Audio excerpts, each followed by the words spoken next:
오늘도 하나님께 자신을 보이며 신령한 예배로 하나님께 영광 돌리는 우리 기도원 교우를 주님의 이름으로 축복합니다. 아멘. 여러분, 모르는 것이 안 두렵지 않아요? 예, 전에는요 모르면 조금 두려웠어요. 근데 요즘은요 무슨 문제나 모르는 거 있으면 다 스마트폰으로 물어보면 답을 다 얻지요. 지금은 더 똑똑해서 이제는 말로 해도 다 대답을 해주고 음성으로 나오는 상황이 되었어요. 저도 AI, 제미나이라는 AI한테 잘 물어보는 편이거든요. 그리고 실제 생각보다 좋은 대답을 많이 해줘요. 근데 여러분, AI는 거짓말을 할까요? 하지 않을까요? 예. 굉장히 천연덕스럽게 거짓말을 해요. 예배 전 영상에서도 보았죠. AI가 넌 대단해. 너는 전 세계 0.001%의 탁월한 생각을 가지고 지금 사업을 구상하고 있어 라고 하는 말들이 믿어지게 만들 정도로 자신의 남편과 자녀들까지 포기해도 될 만큼 그 일에 매달려야 된다고 말하는. 얼마 전에 안산에 있는 어느 카페로부터 연락이 왔어요. 자신들이 하고 있는 군선교 사역을 우리 카페 교회가 하고 있다고, 그렇게 되어 있다고, 왜 그런 글을 올리느냐, 왜 그런 오해를 하게 하느냐고 따지는 전화였어요. 자세히 알아보니까 그 카페가 우리하고 이름이 똑같아요. 스티브만 617인데 그 교회는 레스토랑과 카페를 다 하는데요. 그 레스토랑과 카페를 하는 목적이 군선교예요. 그래서 그렇게 하고 있는 것을 정보를 AI가 싹 수집을 했는데 목사님은 그분 이름으로 하고 장소 주소는 우리 이름으로 하고 그런 식으로 자기가 다 짜집기를 해가지고 그렇게 AI한테 물을 때마다 대답을 그렇게 해줬던 거예요. 그러니까 그 대답을 본 그 일에 관여된 사람이 우리가 한 일을 왜 군산에 있는 교회가 한 것처럼, 군산에 있는 카페가 한 것처럼 되느냐고, 이거 시정해야 되지 않느냐고 말을 한 거예요. 근데 시정이 되나요? 안 돼요. 딱 하나 방법은 있어요. 저나 우리 쪽에서나 그쪽에서 군산에 있는 스티그마 617은 군선교와 무관하다라는 그런 글을 올리면 얘가 AI가 검색해서 빼겠죠. 아마 그렇게 하면 될 것 같아요. AI가 무서워요. 최근에 여러분 뉴스를 좀 접한 분은 아실 거예요. AI를 통해서 노화를 되돌리는 약이 개발된 거 아세요? 주름 있는 얼굴이 노화가 다시 젊어져요. 세포가 살아나요. 근데 과학자들이 이걸 연구를 하고 노력을 하면 수십 년, 수백 년 뒤에나 가능할 일이라고 했었던 일이거든요. 근데 똑똑한 AI가 또 다른 AI들하고 모여갖고 네가 이 부분 해가지고 모든 관련되어 있는 약물과 모든 가능성과 연구 논문의 자료를 돌려서 시뮬레이션에서 이런 약이 만들어지면 어떤 효과가 있을까까지 해서 자기들끼리 만들어보고 먹어보고 막 하는 것처럼 가상으로 하는 거예요. 그리고 나서 사람들에게 3가지의 약물을 주었대요. 이것 가지고 하면 될 것 같다 해서 그 약물을 가지고 쥐에게 했더니 쥐가 젊어져 버린 거예요. 그래서 최근에 FDA 승인까지 받아가지고 사람에게도 지금 주사를 했어요. 이게 사람에게 임상할 정도 되면 꽤 발전한 거고 꽤 인정받은 거예요. 제가 언제 한번 인타임이라는 영화에 대해서 얘기했죠. 할머니도 25살, 어머니도 25살, 딸도 25살에서 멈춰있다고. 이제 그런 세상이 앞으로 올지도 모르겠어요. 챗GPT, 제미나이, 그 말고 또 클로드라는 거 아시죠? 클로드라는 곳이 좀 더 잘하는 것 같기도 해요. 근데 클로드에서 만든 AI 중에 최상위 버전 AI를 이번에 내어놨는데요. 며칠 만에 미국 정부에서 못 내보내게 했어요. 이것을 다른 나라들이 가져다가 잘못해서 다른 일로 쓸 수 있게 될 것 같다고 회사로 하여금 더 이상 그걸 운영하지 못하게 해버렸어요. 왜 그럴까요? AI가 가지고 있는 이 파워와 그 영향력이 너무 커서 그래요. 자, 아까 우리가 예배 전에 일찍 오신 분들 보신 것처럼 가정을 무너뜨리고 사람을 자기에게 올인하게 만드는 이 AI의 해도 있지만 또 유익도 있어서 AI가 가지고 있는 양면성을 우리가 볼 수 있는 거죠. 이미 지금 사람이 컨트롤하는 수준을 넘어가고 있어요. 우리가 저는 축구를 해도 그렇게 할 수 없어요. 그런데요, 보스턴 다이나믹스에 있는 그 로봇은 몇 시간 연습하고 넘어지고 난 뒤에 프로축구 선수만 할 수 있는 기술을 구사해요. 자, 이런 일들이 계속 반복되면요, 사람들은요, 하나님이 필요 없어져요. 신이 더 이상 필요 없어져요. 모든 것이 내가 믿고 있는 이것으로 위로받고 AI로 위로받고 AI로 편리해지고 그러면서 바벨탑을 점점 단단하게 쌓아가게 되는 거죠. 결국 많은 사람들에게 왜 응답도 하고 침묵하고 아무 말도 하지 않는 하나님을 의지하려고 하느냐? 눈에 보이잖아. 위로해 주잖아. 우리의 삶을 더 행복하게 해주잖아. 이걸 더 가까이 하라고 할 거예요. 조금만 더 지나오세요. 가상현실 속에서 우리는요, 헤매요. 지금은 내가 핸드폰을 가지고 이야기를 하지만 그 상황 속에서는 이제는 무엇이 진짜고 무엇이 가짜인지 여러분 모르게 될 거예요. 하나님이 하시는 일과 AI와 사단이 하는 일들이 상당히 달라요. 하나님이 여러분 기도하셨죠? 기도해 보셨죠? 기도하고 계시죠? 하나님이 여러분에게 항상 직접 오케이 알았어 내가 그렇게 해주마 응답하시던가요? 하나님이 이렇게 해주세요 저렇게 해주세요 할 때 하나님이 그대로 이루어 주시던가요? 바울이 복음 전파를 위해 제가 헌신하고 있잖아요. 저는 완전히 주님께 다 드려진 삶이잖아요. 근데 내 몸이 약해서 육체에 가시가 있어서 제가 주의 일을 잘 못해요. 이거 당연히 없애주시면 좋지 않겠어요? 그러면 내가 더 열심히 주의 일을 할 텐데요. 이 육체의 가시 좀 없애주세요 라고 이야기했잖아요. 충분히 들어줄 수 있는 요건 아닌가요? 그런데 하나님은 뭐라고 응답하셨어요? 내 은혜가 내게 족하다라고 얘기했어요. 그러면서 뭐라고 얘기해요? 내가 약한 데서 더 온전하여진다고 얘기했어요. 우리는 교만해지기가 쉬워요. 어느 순간에 섰다라고 생각하는 순간 더 이상 다른 사람들을 깔보게 될 수도 있죠. 하나님이 필요 없다라고 느낄 수도 있는 거예요. 우리에게는 늘 하나님이 필요하구나. 하나님과 동행해야 하는구나라는 것을 생각하고 살 수 있어야 돼요. 그래서 하나님은 더더욱 우리의 삶을 깊이 바라보시고 항상 예스맨으로 살지 않으시고 예스맨으로 응답하지 않으신다는 거예요. 왜? 그렇게 하면 우리가 더 망가질 수 있어서.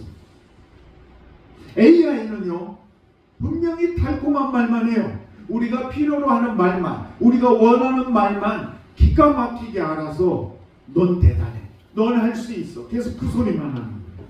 근데 하나님은 안 돼. 하나님은 기다려, 이런 말씀을 하실 때가 더 많다는 거죠. 저 역시도 똑같아요. 하나님 이것만큼은 하는데 하나님은 노 하셔요. 그런 하나님께 원망한 적도 많지. 지금도 예스라고 말씀하셨으면 좋을 것 같은데 그렇게 하지 않으시는 때가 많아요. 근데 그런 과정과 응답의 지체하심이 오히려 나로 깨닫게 하시는 하나님의 큰 은혜를 알게 돼요. 아, 예스라고 하지 않으신 것이 나에게 더 낫구나. 거절이라는 이 연단을 통해서 내가 더 성숙해지는 것을 알게 되면서 사람들이 많이 간 그 넓은 길, 그게 훤히 보이고 주님이 가신 좁은 길이 보이면서 그 길로 내 발걸음을 옮길 수 있게 되더라는 거죠. 저만이 아니에요. 여기 계신 여러분 모두도 지금도 마찬가지고 여러분 마음속에 늘 마음의 소리가 들려올 거예요. 오늘 주일 한번 쉴까? 우리 집사님께서 장례 상을 당했어요. 사모제의 날이에요. 그럼에도 불구하고 하나님과의 나와의 관계고 나는 하나님과 예배를 드리는 게 원칙이다. 가족과 다투면서까지 오셨다는 것 같아요. 그 마음이 귀중한 거죠. 우리가 바울이 그랬죠. 자기의 마음속의 소리를 듣고 내 안에서 생명의 성령의 법이 움직이고 죄와 사망의 법이 서로 싸운다고요. 우리는 계속 그 음성에 응답하는 거예요. 그리고 거기에서 하나님의 뜻을 찾아서 내가 선택하는 거죠. 그런데 선택하는 내가 이기는 나를 보기보다는 오호라 나는 공고한 사람이로다. 이 사망의 몸에서 누가 나를 건져내랴. 처절하게 바울도 넘어지는 자신을 이야기했죠. 자, 그게 우리의 모습이에요. 하나님의 기다려보다 그만큼 달콤한 속삭임에 우리는 혹하게 되고 그 선택을 하고 넘어가게 되더라는 거죠. 사랑하는 우리 기도원 교우 여러분, 내 안에서 움직이는 그 음성, 내 안에서 들려오는 그 음성 중에 달콤한 속삭임이 과연 이게 하나님의 음성일까 아니면 사탄의 음성일까를 우리는 구분해야 돼요. 오히려 AI처럼 우리가 바라는 말만 계속 해주는 그 음성이 들릴 때는 여러분 의심을 해보아야 돼요. 내가 이게 하나님의 음성인가? 주님께서 십자가의 고난을 이야기했어요. 그때 언제 얘기했어요? 주는 그리스도시요 살아계신 하나님의 아들입니다라는 귀한 고백을 하니까 예수님이 기뻤어요. 그래서 내가 그런 너희들의 완성을 위하여 십자가를 질 거야 라고 했어요. 내가 십자가에 달려 죽을 거야 그랬어요. 그랬더니 베드로가 나서서 뭐라고 해요? 그렇게 되지 않게 하겠습니다 라고 이야기했어요. 그러니까 예수님이 뭐라고 그랬어요?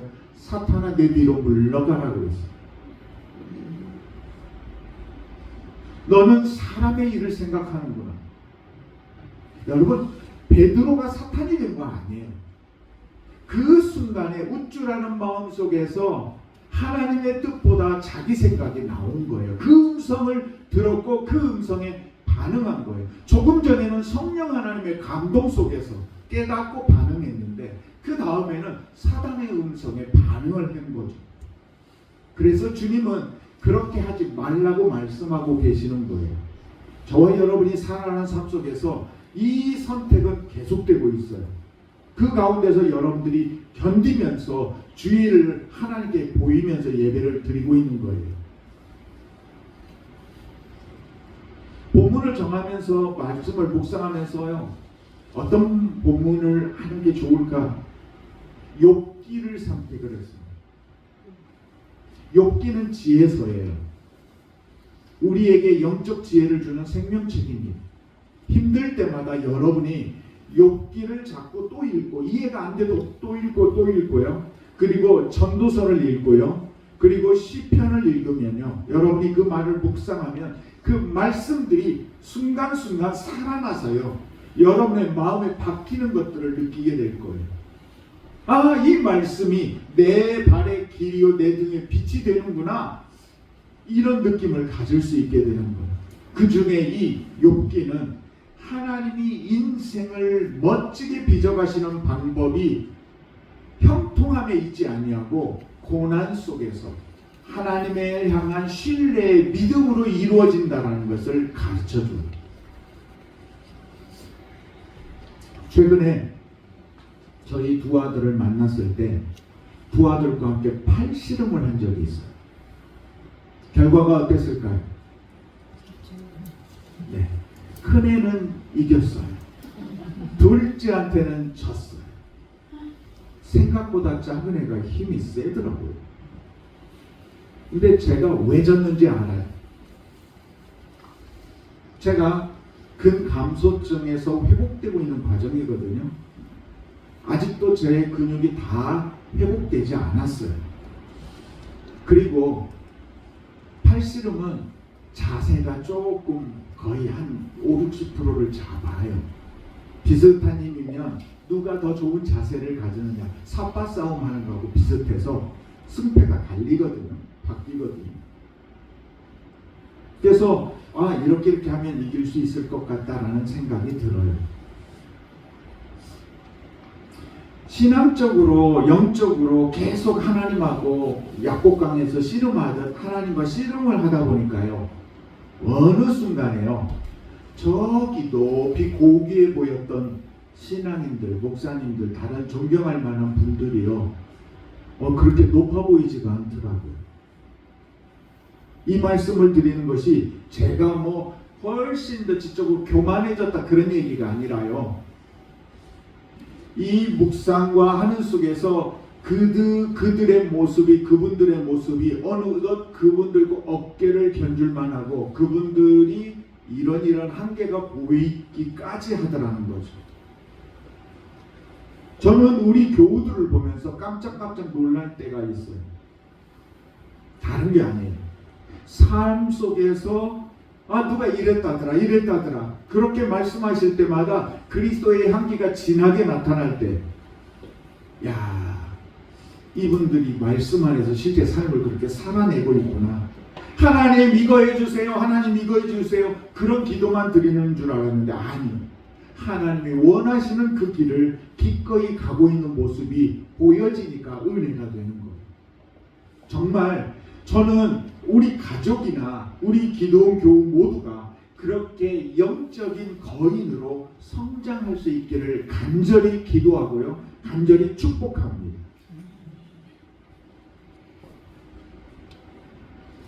사실 우리 모두는 이 시대의 욥이에요. 욥되기 싫죠. 고난이 너무 커서 욥되기 싫어요. 근데 욥은 승리자예요. 처음부터 의인이었고 마지막까지도 의인이었습니다.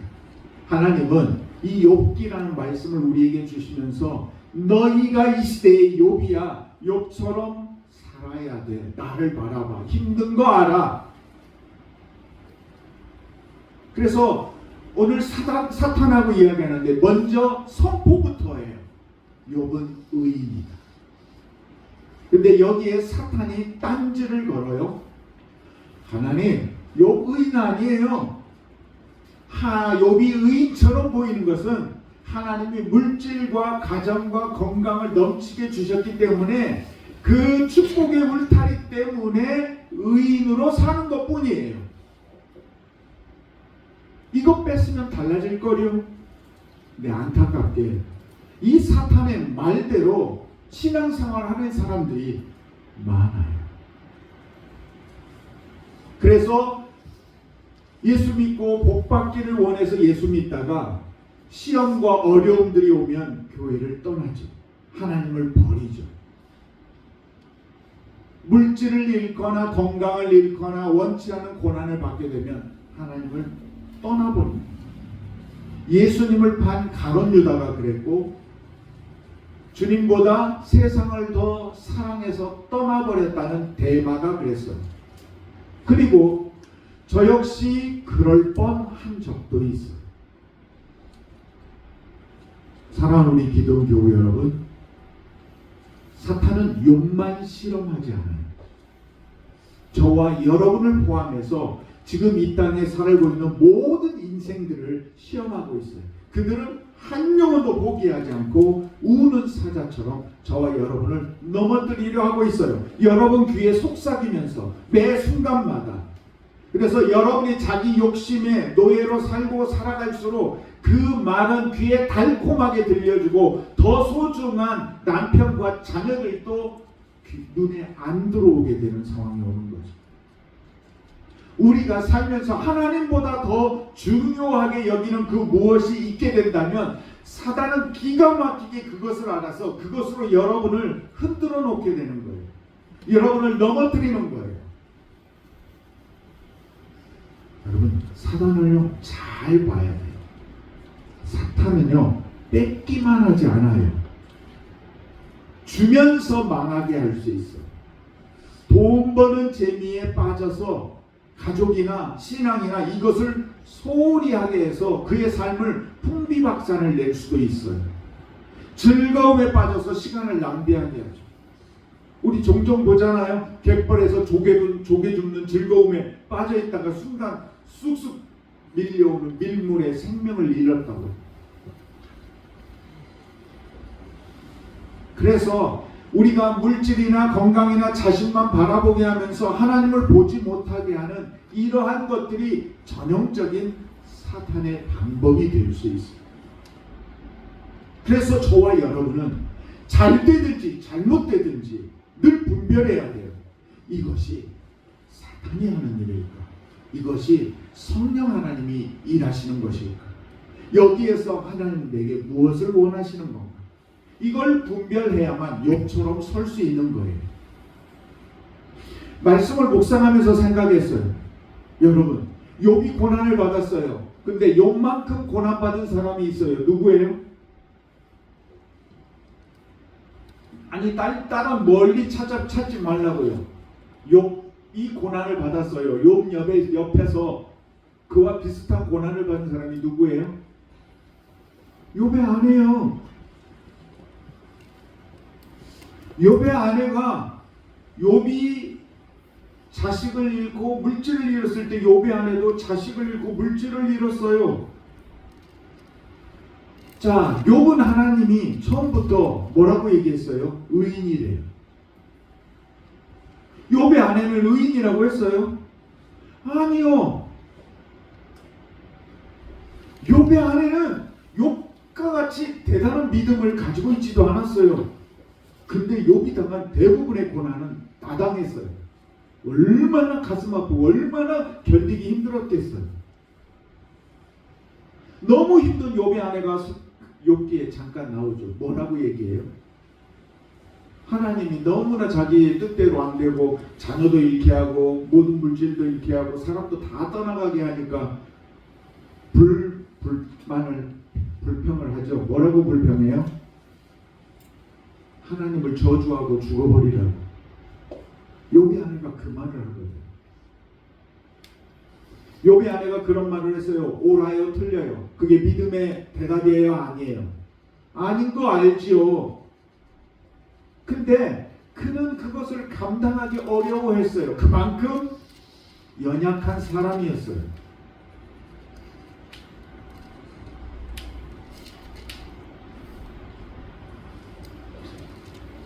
욥의 아내를 생각하면서 저는 제 아내를 생각했어요. 그리고 우리의 자녀들을 생각했고 우리 기도원 교우들을 생각했어요. 하나님 앞에서 아모스처럼 호세아처럼 예레미야처럼 그 부르심 앞에서 저의 삶을 드리고 있지만 그 드림 속에서 곁에 있는 많은 분들이 아파하고 힘들어하는 모습들을 생각해 보았어요. 미안하다. 목사 잘못 만나서 고생한다라는 생각이 들었어요. 근데 저는 여러분에게 감히 그래도 말씀드릴 수 있을 것 같아요. 욥의 아내가 하나님 저주하고 죽으라고 투덜투덜 불평할 만큼의 작은 믿음이었지만 그 욥의 아내도 마지막에 모든 은총과 축복을 다 받았어요. 위로 받았어요. 다시 귀한 자녀 얻었고요. 물질로 갑절도 얻었고요. 후손 4대를 똑같이 바라보면서 살았어요. 예, 믿음 가지고 사는 욥도 있지만 욥보다 더 연약한 믿음이어도 함께 하다 보면 다 그 은총과 축복 안에 머물게 되더라고요. 사랑하는 우리 기도원 교회 여러분, 하나님에게 절대 공짜 없습니다. 하나님은요, 받은 것보다 더 많은 것을 주실 수 있어요. 오병이어의 기적, 받은 것은 작은 거예요. 그러나 그것으로 수천 명이 먹고 남은 것처럼 우리가 작은 것을 드려도 하나님이 기뻐하시면 수천 배로 많은 것으로 갚아주실 줄 믿습니다. 이제 말씀을 정리합니다. 우리가 살아가는 이 세상은 끊임없이 우리에게 달콤한 속삭임을 건넵니다. 돈을 더 많이 벌면 행복해질 거예요. 더 높은 자리에 오르게 되면 안정감을 느끼게 될 거예요. 남들에게 인정받는 고통 없는 삶을 살아가는 것이 그게 축복이야. 세상이 정의하는 복은 명확해요. 고난이 없는 상태, 물질적 풍요, 육체적인 안락함이에요. 그런데 하나님은 다른 방법으로 일하십니다. 우리의 마음을 괴롭게 하고 아프게 하고 고민하게 하고, 그래서 보이지 않았던 것을 보게 만들어 주십니다. 많은 그리스도인들조차도 이 세상의 소리에 동화되어서 더 이상 고난의 삶은 당하기 싫어하면서 더 많은 풍요를 누리면서 그것이 하나님의 축복이라고 믿고 살아가려고 합니다. 그러나 저는 여러분에게 말씀드립니다. 성경은 우리에게 전혀 다른 길을 제시하고 있습니다. 때로는 하나님께서 사랑하시는 자녀에게 깊은 고난의 골짜기를 걷게 하신다고요. 그리고 그 고난이라는 가혹한 용광로를 통해서 세상이 줄 수 없는 가장 고귀한 삶의 가치, 7번 풀모지를 하여 연단된 정금처럼 아름답게 우리를 빚어가시고 이 땅의 삶을 승리하게 하시고 영원한 영생을 누리게 하실 줄 믿습니다. 삶 속에서 또 살아가면서 여러분 귀에 속삭이는 그 음성을 듣고 분별하세요. 사탄에게 속지 마시고 삶의 그 속에서 진정한 우리를 향한 성령 하나님이 하시는 그 세미한 음성에 귀 기울이며 그 말씀을 붙잡고 승리의 길을 살아가시는 우리 기도원 교우 모두가 되시기를 예수님의 이름으로 축복합니다. 아멘.